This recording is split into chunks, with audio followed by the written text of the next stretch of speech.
magandang gabi. O baka ito na ang gabing pagsisisihan mong binuksan mo ang pinto ng iyong cabinet. Ako, si Mang Hector. Lahat tayo ay may mga taguan ng gamit, mga lumang damit, mga sapatos, or mga gamit na hindi na ginagamit. Pero paano kung ang cabinet mo ay hindi lang imbakan ng gamit, kundi isang kulungan? At paano kung ang kumakatok mula sa loob ay hindi naghahanap ng gamit, kundi naghahanap ng paraan para makalabas? At mapalitan ka, maupo ka, siguraduhin mong nakasara ang cabinet mo. Dahil ang kwentong ito ay tungkol kay Ryan at sa bagay na ayaw manatili sa dilim. Pakinggan mo ang kwento ng Tok-Tok sa likod ng cabinet. Si Ryan ay bagong lipat sa isang lumang apartment. Sa loob ng kanyang kwarto ay may isang built-in na cabinet na tila hindi na nabuksan ng ilang dekada. Isang gabi, habang nag-aaral, narinig niya ang isang tunog. Tok-tok! Tok nang gagaling ito sa likod ng cabinet. Inisip ni Ryan na baka may dagalang sa loob. Binuksan niya ang pinto ng cabinet, pero wala siyang nakita kundi ang kanyang mga nakasabit na damit. Ngunit pagkasara niya ng pinto, ang katok ay bumalik. Mas malakas at mas mabilis. Tok, tok, tok, tok.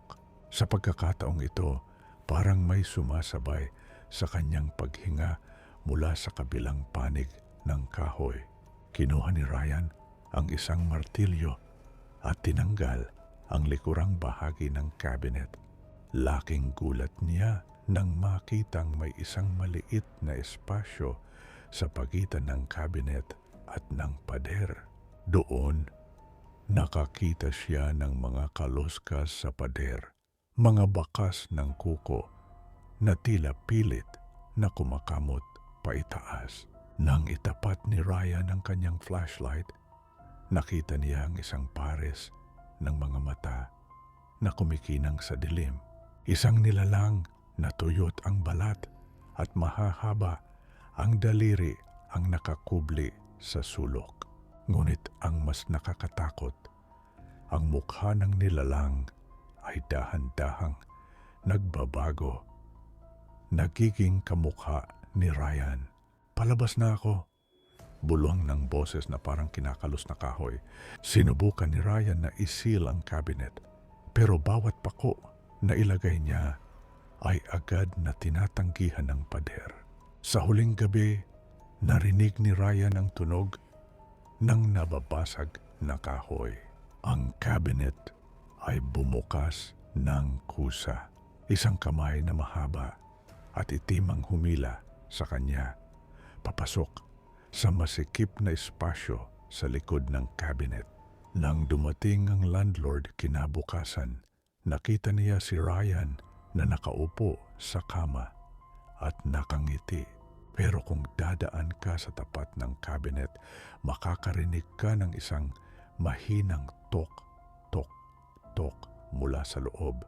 Ang totoong Ryan na ngayon ay nakakulong na sa dilim, habang ang bagay na lumapas sa cabinet ay nagsimula ng mamuhay bilang siya.